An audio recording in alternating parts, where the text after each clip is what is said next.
Buenos días a todos, bienvenidos a un video más en este canal. Voy a hacer una reacción, si es que se puede decir así, a una noticia. Salió hoy una noticia acerca de que, que se están incrementando la cantidad de personas con coronafobia.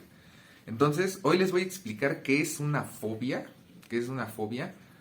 y por qué deben tener cuidado de caer en autodiagnosticarse una fobia como tal. Entonces comenzamos.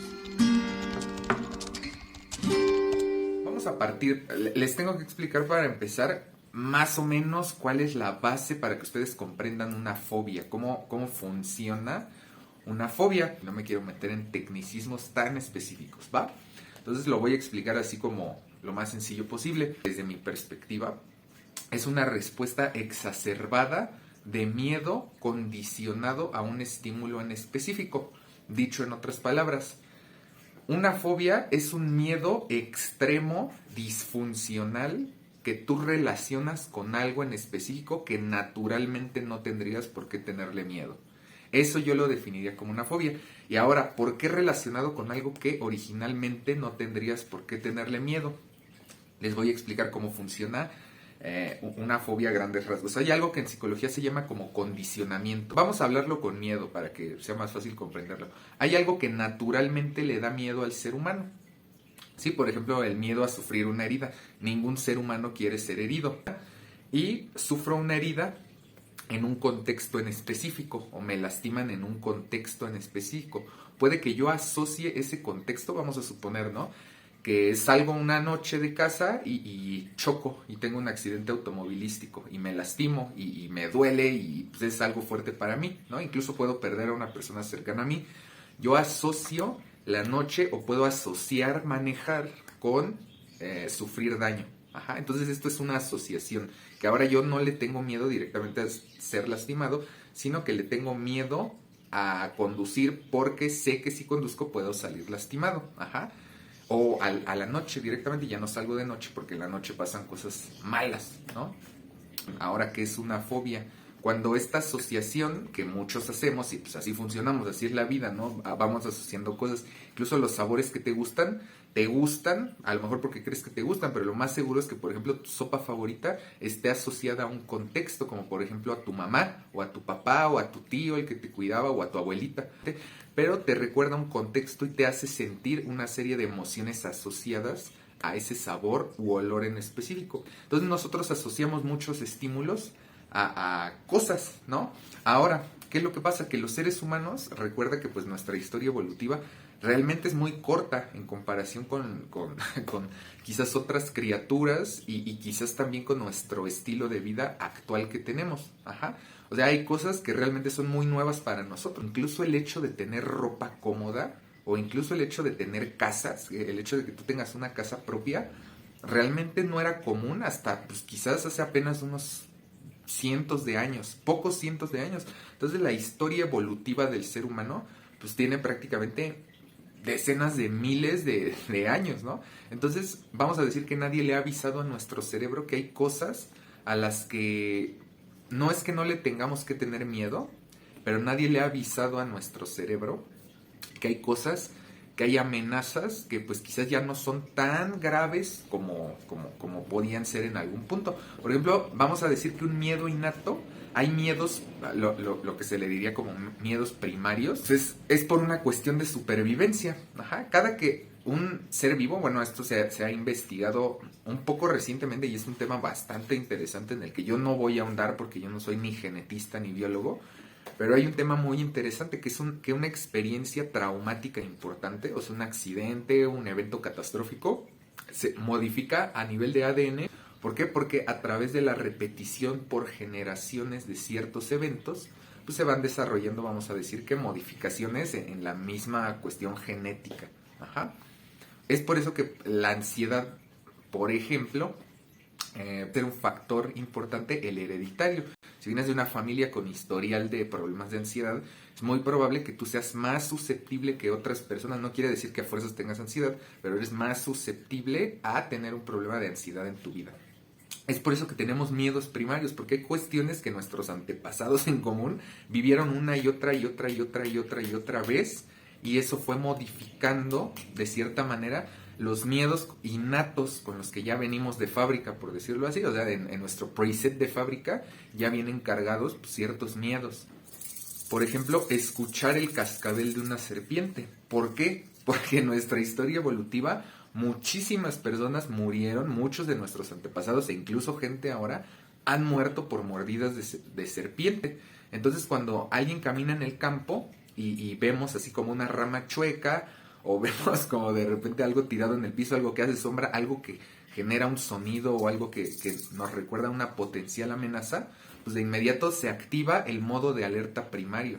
Ajá, o sea, esta respuesta innata que tenemos de miedo de percibir una potencial amenaza. Lo mismo cuando llega la noche. El miedo a la oscuridad es un miedo innato en el sentido de que los seres humanos estamos físicamente limitados en nuestra visión. Tenemos visión nocturna, por lo tanto es altamente probable que a través de nuestra historia como humanidad mucha gente haya perdido la vida de noche, ya sea por criaturas, no sé, estoy hablando de un puma, chitas, un hipopótamo, todas estas criaturas que de repente tienen un modo de caza nocturno y pues nosotros estábamos muy limitados. Es por eso que vamos a decir que en automático llega la noche y buscamos refugio, un lugar caliente, cálido, en donde nos sintamos seguros, podemos dormir, cerrado en tu casa con la puerta con 3 candados y además la puerta de tu habitación cerrada. Es muy poco probable que algo te pueda suceder mientras duermes. ¿Qué son las fobias? Tienen una característica de irracionalidad. Ajá, esto es lo que tenemos que entender. Para que una fobia sea fobia, un estímulo fóbico, sí tiene que tener un grado de irracionalidad. Ahora, las fobias no vienen de la nada, vienen de algo en específico, ¿sí? De la posibilidad, porque es diferente la posibilidad de que algo ocurra a la probabilidad de que algo ocurra. De que es posible, por ejemplo, la gente que le tiene fobia a subirse a un avión, ¿es posible morir en un avión? Pues por supuesto que es posible morir en un avión. Mucha gente ha muerto, pero no tanta. Y ahí es donde entra la probabilidad. Es muy poco probable que mueras en un accidente de aviación. ¿Es posible? Sí, es posible, ¿no? O sea, de que es posible, pero es poco probable. Ajá. Esto obedecería esta catastrofización, que es una distorsión cognitiva, ajá, de saltar a conclusiones. O sea, fíjense cómo piensa alguien con ansiedad. Si me subo al avión, el avión se va a caer, ¿no? E incluso aquí comienza el tema de la irracionalidad, que se atribuyen causas que pues, tú o yo podríamos decir que son causas fantásticas, pero para la persona tiene un gran componente de realidad, como las supersticiones, ajá, que esto genera mucha ansiedad. Yo tengo muy mala suerte, ergo, si me subo al avión, se va a caer, porque tengo tan mala suerte, todo lo malo me pasa a mí, que si me subo a un avión, seguro se va a caer y voy a perder la vida, por eso mejor no me subo. Cualquier persona que no tenga esta respuesta de ansiedad asociada a un avión, pues nosotros pensaríamos que es irracional, es como de, pues tranquilo, no pasa nada, ¿no? Pero para una persona con un miedo específico, esto es muy real. Ahora, les estoy hablando del miedo asociado. Y en un inicio les expliqué que una fobia es una respuesta de miedo exacerbado, totalmente disfuncional e incapacitante para la persona. ¿Esto qué quiere decir? Que es un miedo tan fuerte que es paralizante, ¿sí? Inutiliza a la persona. Hay varias respuestas que las personas pueden tener al miedo y vamos a decir que las podemos agrupar en 3 respuestas naturales que tiene pues todo ser vivo ante el miedo, ajá, o ante un ataque, que puede ser la pelea, o sea, si algo me ataca, me asusto, pero lo ataco de regreso. La huida, que es, pues algo me ataca, me asusto y corro, ajá. De hecho, de ahí vienen las respuestas fisiológicas del cuerpo humano, que sientan las piernas calientes, las manos sudorosas, de una respuesta o de pelea o de huida, que si te agarran el sudor haga que se resbale, o mandar toda la sangre a las piernas para poder correr lo más rápido posible y huir del lugar, ajá.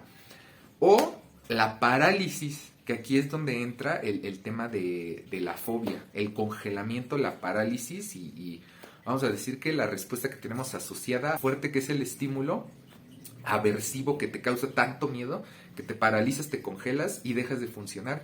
Eso es una respuesta fóbica. Ahora, en este artículo de la coronafobia está mal empleado el término porque no es una fobia como tal, más bien es una respuesta de ansiedad de miedo asociado a lo que representa pues esta enfermedad, ¿sí? Que todos conocemos. Es una respuesta de ansiedad. Si tú caes en el tema de llamarlo fobia, vamos a banalizar el término fobia. De hecho, ya es muy común que la gente dice, ay, es que tengo fobia al helado, ay, es que tengo fobia a los payasos. No tienen fobia, tienen un miedo, el cual está relacionado con un miedo primario. Todos los miedos primarios se relacionan con otros miedos. Por ejemplo, el miedo a la enfermedad no es directamente que te dé miedo la enfermedad, sino que te da miedo el desenlace de la enfermedad, que es la muerte. Y lo que sentimos más bien es el miedo a sufrir, a sentir dolor, el miedo a morir porque no sabemos qué va a pasar después de la muerte. Ahí depende de tus creencias filosóficas, religiosas, espirituales.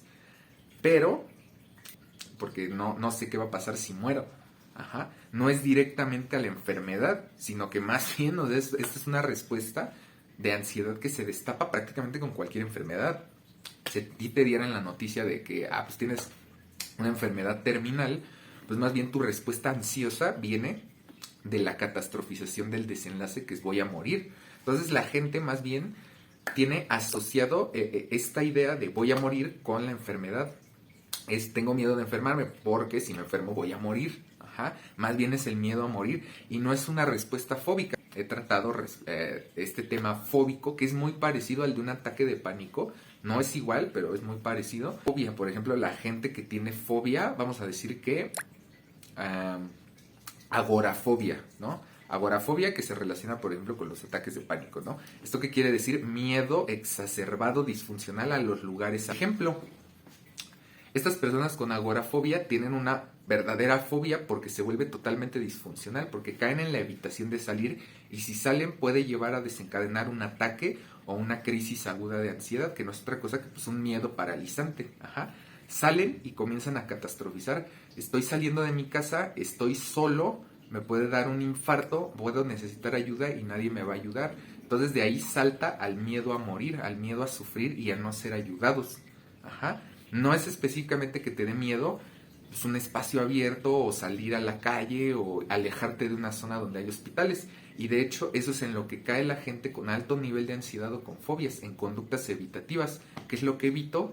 Evito alejarme de hospitales o evito alejarme de zonas pobladas, porque si voy a un lugar donde no hay nadie, nadie me va a poder ayudar si algo me sucede. De repente sudoración en la mano, me están sudando las manos, lo que significa que sí, ya me voy a morir, y comienza a hacerse, que ya se los expliqué en otro video, que creo que todavía no se sube, pero ya se los expliqué en otro video, de cómo funcionan los ataques de pánico. O sea, se vuelve un ciclo que se retroalimenta a base de la catastrofización. Me está latiendo más fuerte el corazón, lo que significa que me voy a infartar, y ese miedo hace que ahora me suden las manos y se me adormezcan las extremidades, lo cual vuelve a mandar la señal de algo malo te está pasando y te estás infartando, lo cual hace que ahora me tiemblen las piernas y me falte el aire, lo cual de nuevo me lleva a pensar que efectivamente puedo llegar a morir. Llega un punto tan alto en la ansiedad que puedes llegar a lo que se conoce como un blackout o a una desconexión, vamos a decirle un apagón, o sea, como cuando un celular se sobrecarga o cuando una computadora también se calienta y que dice ya no puedo más, error 404, ahí nos vemos.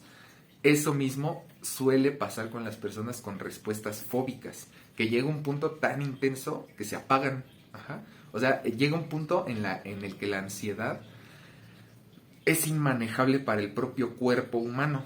¿Sí? No puede resistir tanta ansiedad, tanto miedo. De hecho, hay animales que pues, cuando son atacados se orinan, se defecan encima, se paralizan, se vomitan y se apagan. O sea, no es que finjan su muerte voluntariamente, sino que es un mecanismo en el que pues, se apagan, ya no siento nada porque asumo mi muerte y voy a morir, ¿no? Entonces, si algo me ataca, me apago y bye. Entonces esto puede llegar a pasar con las personas con respuestas fóbicas que se congelan y ya. Y hay gente que pues comienza a vomitar o comienza a hiperventilar y después a vomitar, ¿no? Esto se vuelve muy disfuncional para las personas, ¿no? No podemos hablar de coronafobia porque no es específicamente una respuesta fóbica. Esto es un mensaje para ti que posiblemente tienes miedo a la enfermedad. No te sientas culpable, porque lo que pasa cuando sacan este tipo de noticias irresponsablemente es que ahora comienza a llegar una lluvia de pacientes lo cual agradezco, ¿no? A mí me gusta tener mucho trabajo. Pero en la época en la que los medios comenzó a popularizar el tema del trastorno por déficit de atención con hiperactividad, el TDAH, y ya todo el mundo tenía TDAH, ¿no? Ya todo el mundo tenía, y llegaban un montón de mamás, como les digo, o profesoras de, oye, tú que eres psicólogo, ¿qué me recomiendas? Porque tengo 10 niños con TDA, ¿no? Y es como de, esto no funciona así, ¿no? La gente se autodiagnostica y sobrediagnostica cuando salen este tipo de noticias, porque todos dicen, ah, entonces me suena algo que yo tengo, o que mi hijo tiene, o que mis alumnos tienen, entonces hay que mandarlos al psicólogo porque pues tienen, ahora con esto, no tienen coronafobia. Sí, es positivo que reciban ayuda, que ahora en este tiempo de encierro y post-encierro, y si vuelve a haber otro encierro, es importante que si tú estás viendo esto y tienes hijos, perdieron socialización. La realidad es que algo que menciona este artículo, que sí es cierto y sí es muy real, es que muchos chicos perdieron la habilidad social de interactuar con otros niños de su edad, por ejemplo, ¿no? Relacionados con altos niveles de angustia, como orinarse en la cama y tener mucho miedo en general, por esta asociación automática catastrófica que hacemos de la enfermedad directo a la muerte, ¿no? Y sabemos que es posible morir, sí es posible morir si enfermas, pero la probabilidad no es tan alta, ¿sí? Y menos si pues tienes tu esquema completo de inoculación, ¿sí? Y menos si quizás no tienes condiciones específicas de salud. Entonces, el tema aquí es cuando se vuelve irracional. Ahí es cuando yo te sugeriría que busques ayuda. Esto es lo que a veces no me gusta de la psicología de noticias, de los programas de opinión, que muchas veces lo que hacen es asustar mucho a la gente y sobrepatologizar y sobrediagnosticar a ciertas personas. Un diagnóstico lo tiene que hacer un profesional y ya en su momento te dirán si tienes un problema o no tienes un problema, si requieres un proceso terapéutico o no, o si requieres incluso medicación o no. Tampoco te automediques ni comiences como a consumir relajantes porque pues no es la solución. Una vez que pasa esto, porque todavía no pasa, no podemos hablar de fobia y no podemos hablar de miedo irracional porque es un miedo perfectamente racional, porque hay gente. ¿Cómo no vas a tener miedo? Aquí les pregunto yo y ya como opinión, ni siquiera ya hablando en términos científicos. ¿Cómo la gente no va a tener miedo si hay gente que perdió a toda su familia completa? Que perdió papás, tíos, abuelos y hasta hermanos y se quedó por completo sola. ¿Cómo no va a tener miedo de la enfermedad si alrededor de esa persona todos fallecieron?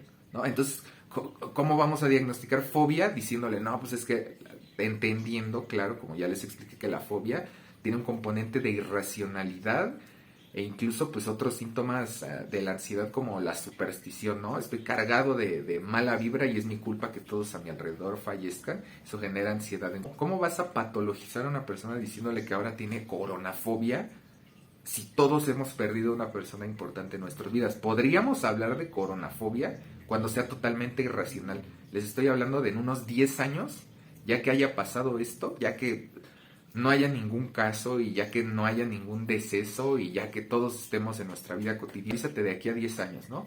Ya nadie trae cubrebocas, vas en el camión, una persona comienza a toser o estornudar y se dispara la respuesta, ahora sí que como los flashbacks de Vietnam, y la persona se congela, se hiperventila y se tiene que bajar porque comienza a vomitar y a lo mejor hasta se orina, ¿no?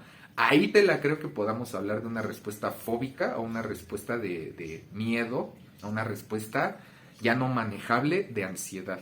Hasta ese entonces hablamos de ese término. Si se vuelve totalmente disfuncional, que ya no puede ir a la escuela, que ya no pueda salir de su casa, que ya no pueda interactuar con las personas, que se encierre por completo en su cuarto, que comience a evitar ciertos lugares, ciertas cuestiones, a pesar de que el riesgo ya no es real, en ese momento hablamos de fobia. Cuídense mucho, les mando un abrazo, bye.